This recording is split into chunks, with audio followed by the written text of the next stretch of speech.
This is a 2026 CFMoto U10 Highland XL. This is the first 26 Highland that I've gotten a chance to drive, and it is also the first XL version that I had a chance to drive. Let's see what improvements they made for the 2026 model year and also compare a couple things to the 3-seater.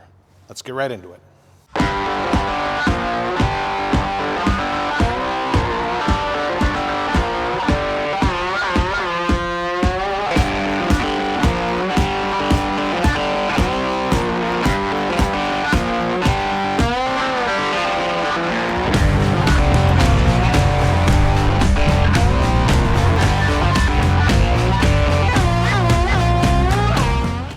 All right, real quick before we get started, I wanted to say a special thank you to Zocco Sports Center, Chippewa Falls, Wisconsin.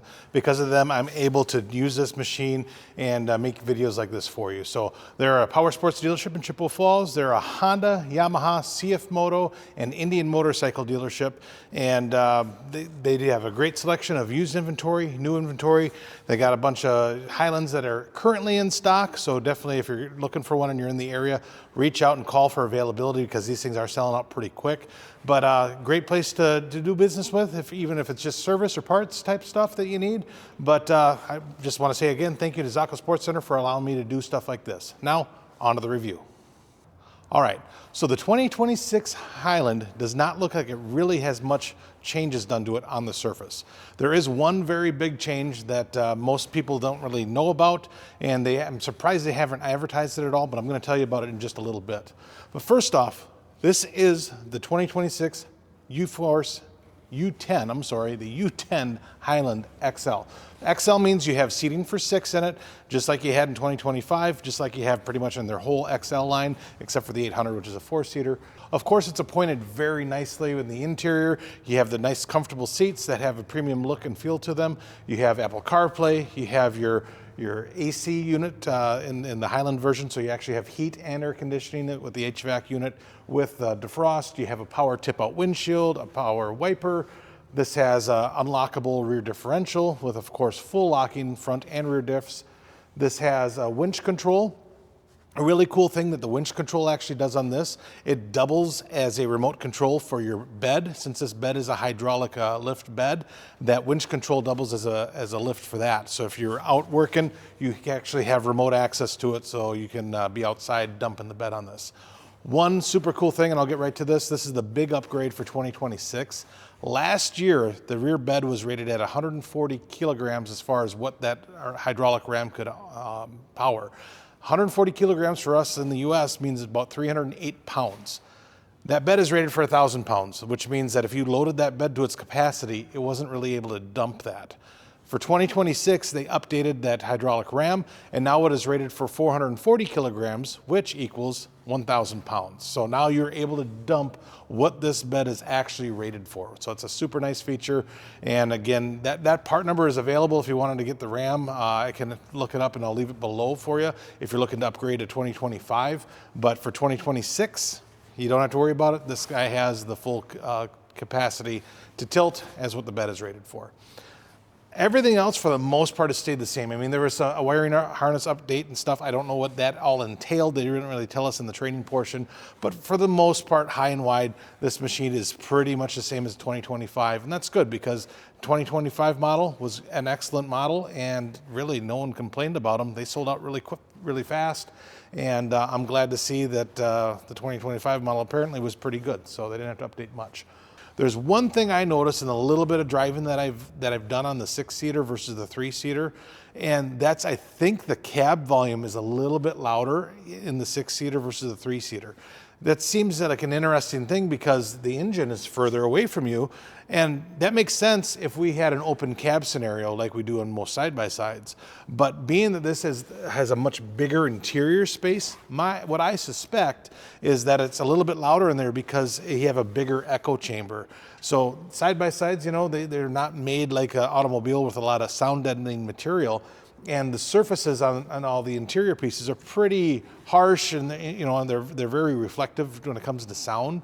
So I'm thinking that that's what it is. Later on, we're going to do a sound test to see what the decibel readings are between a 3-seater and a 6-seater to see if I'm correct. But my little bit of time I've had so far, I think that they are a little bit louder. Other than that, this 6-seater enjoys the same engine as the 3-seater, which is a inline 3-cylinder engine with our new Omni Drive clutch system that they have. This thing makes really nice horsepower. It doesn't, it's not a drag race or anything like that. This is more of a utility machine, but this thing is still capable of reaching speeds over 70 miles an hour, probably touching 80 miles an hour topped out.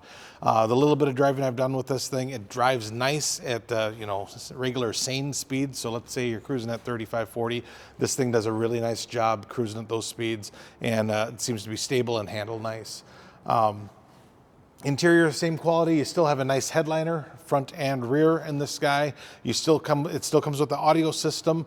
It's the same audio system as you get in the 3-seater, so there are no additional speakers if you're getting a 6-seater.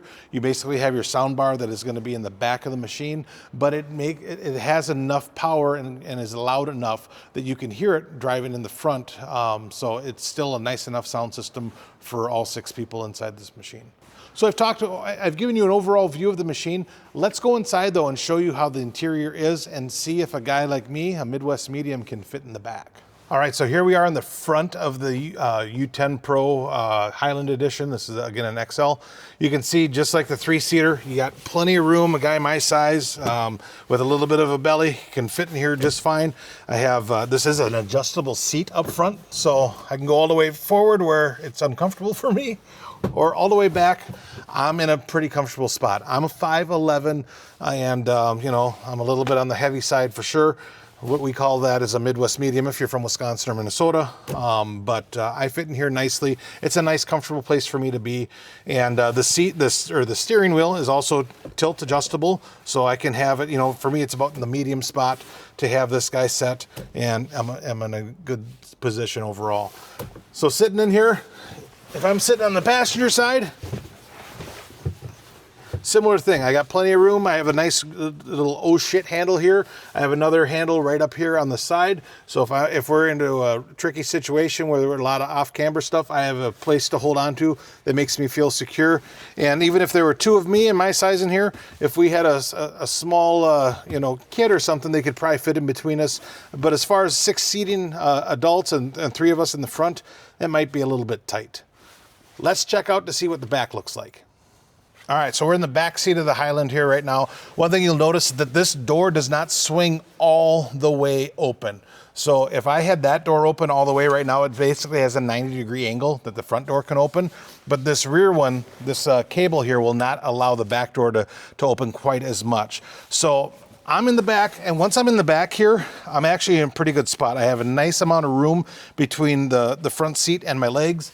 The back seat here, there's no adjustability to it. You get what you get, but I'm in a good spot. This door's gonna try to close on me, but just to show you up here, I have a pretty good reach if I need to hold on, if we're going through a rough terrain or anything like that. The door closes. It's a perfect level for me to put my arm out and be the cool kid on the block cruising around. So the back of this Highland 6-seater is a really nice place to be, even if you're a full-grown adult that likes to eat pizza and beer and drink beer. So got cup holders for those, again, the beer drinkers that are out there.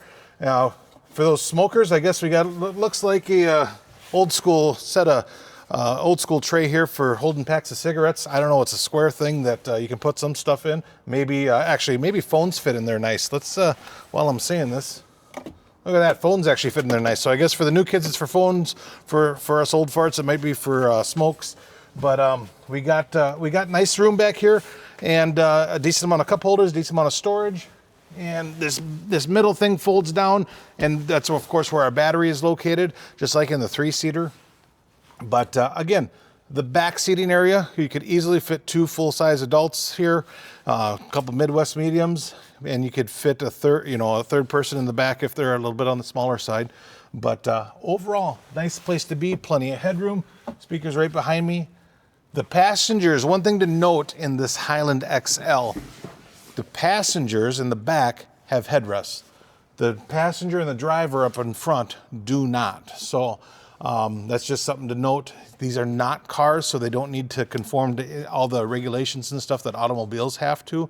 So let's say you were to get rear-ended and you're in the front, you know, you're probably going to have a little bit of whiplash, or there's nothing to stop you from going back.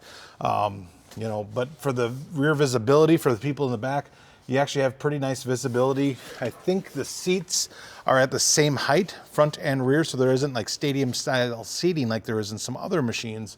But still, without having those backrests in the way, you're either looking right at the back of their head, or you got pretty good visibility from the back. So nice place to be overall, and it's a really nice, comfortable setup, whether you're sitting up front or back. So for servicing here, you have your automotive style oil dipstick, which is nice and easy to read. Your HVAC and everything is all included up underneath here. If you're having this serviced by your local dealership and they need to get to the AC system, everything is accessible right through the passenger side rear wheel well. Your battery, like I said, is located right up underneath the back seat in the back of the machine. But for those of us that do our own oil changes, your oil filter is super easy to get to. It's on the right-hand side of the engine. It's a thread-on filter, and it's super simple to get to again. Oil fill point is nice and easily accessible as well. That is on the driver's side of the engine right up top. Your washer fluid system on these Highlands is very easy to get to as well. It looks like this one's empty, but it is behind the driver's side, right on the firewall. So overall, pretty easy to do your basic service stuff too. And you know, if you wanted to check your oil, very simple to do, but a nice little compact setup here in the back. All right, we got our overview out of the way. So let's take this thing down the road and see what it's like on the street. Let's also take it to a property that we have and see what this thing is like off-road. All right, so we are out on the road in the Highland U10 Highland XL.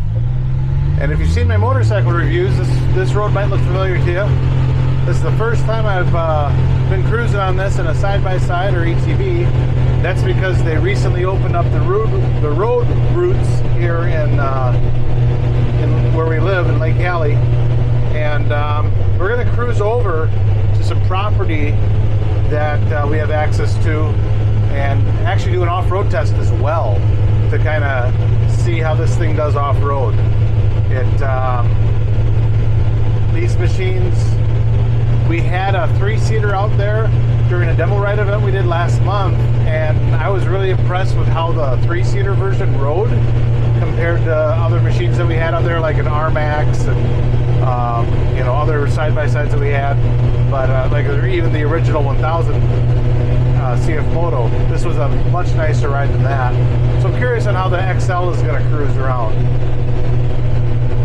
I think it'll be doing just fine, but that way it gives us a pretty good idea. So far on the road, its manners are really nice. You know, we're cruising 35, 40 miles an hour, and it's like driving a Jeep, you know. I mean, it's an off-road vehicle. You hear the tire noise. These tires aren't overly aggressive, but they are still an all-terrain tire, so you do get a little bit of tire howl.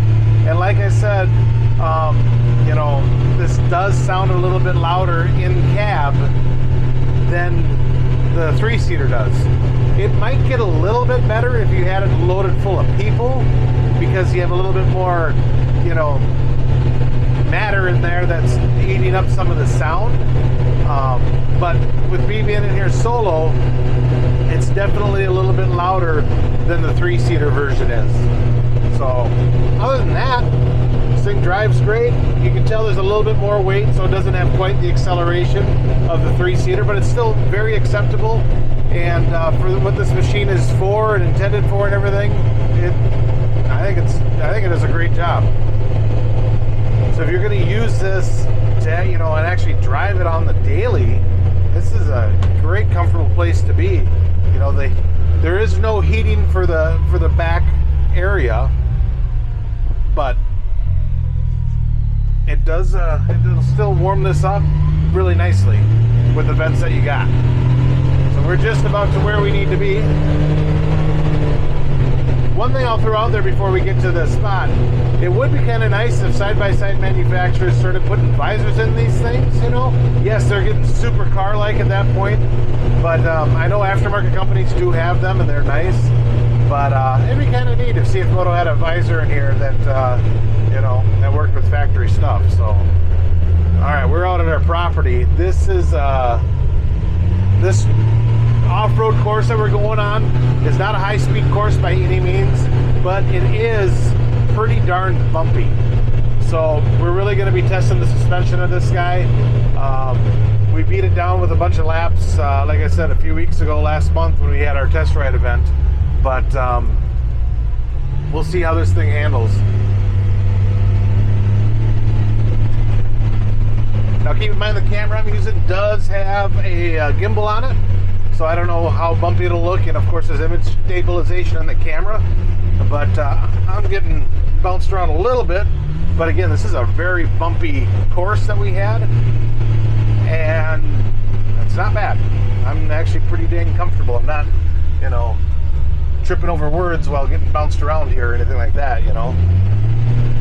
This is doing pretty good.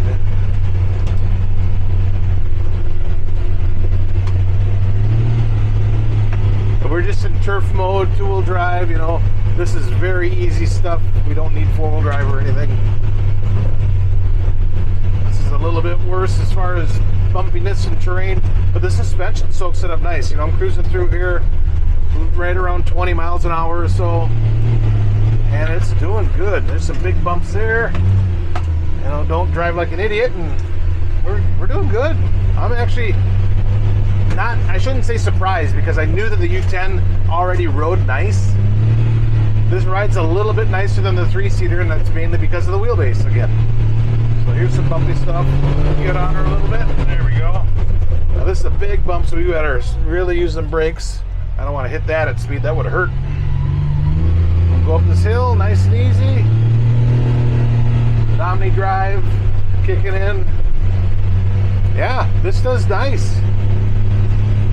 You know, this terrain that we're in right now, depending on where you live and the style of trails you ride, you know, this is going to be similar to what we have for trails out here as far as how, you know, the bumpiness is. On a busy weekend, you get a lot of stutter bumps in our trail systems.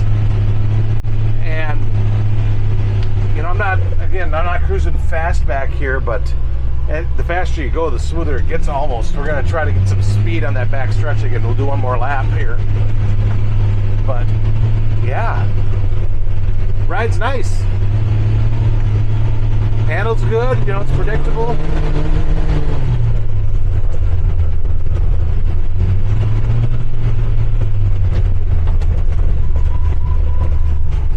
Man, it's almost like the faster you go, the better it is. We'll get straightened out here, and we're going to give her again, and then hit the brakes so we don't bottom out. Yeehaw! I got a little bit bumpy there, but again, I'm not, you know, my back isn't sore, and it's not harsh. It sounds worse than it feels, you know what I mean? You hear stuff clanking around a little bit. But bringing up that note, there we go, don't want to hit that hole there. It still has a very solid sound too. It's not like things are really rattling. You know, I'm hitting, you know, this is what's going on right now in the machine. And this thing is not rattling itself apart or anything. CFMoto has done a very good job of, you know, with their fit and finish on this U10 platform. I'm very, very impressed with how these machines are. You know, when you get in them, the doors close nice. You know, everything just functions nice. They're nice machines. So we're gonna cruise back to the shop, and I think I'm gonna do my normal thing and give you some final thoughts on what I think about the U10 Highland XL edition. So we'll see you back there. All right, so final thoughts on the 2026 CFMoto U-Force U10 Highland XL. It's a whole mouthful for you to say the whole thing, but this is a really nice machine, and I'm glad to see that they really didn't need to change much.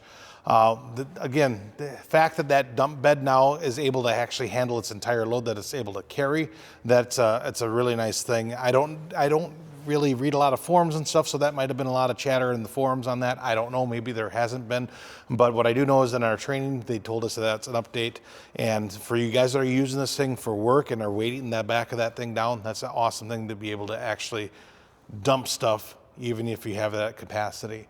I'm glad to see that they didn't do much else for changing. I would have liked to maybe see some other color options, but who knows, maybe 2027 they'll have a bunch of new colors. But again, this is a great machine last year, and it sold out really fast. I didn't even get a chance to drive a 6-seater last year for the 2025 model year, that is. But we were able to get 2026s, and your closest dealer should have access to these, but they are selling very fast. So if it's something that you're interested in and you find one in stock, definitely go check it out, take it for a ride, see what you think yourself. I don't think you're gonna be disappointed. These have been very nice machines. Now, let's talk about a couple issues that we've seen.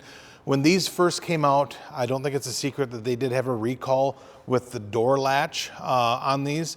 And we have had experiences on the earlier models of people going down the road, and if they're open trailering these things, the doors will fly open, which also means, you know, these things are fast enough on their own and they can hit those speeds under their own power.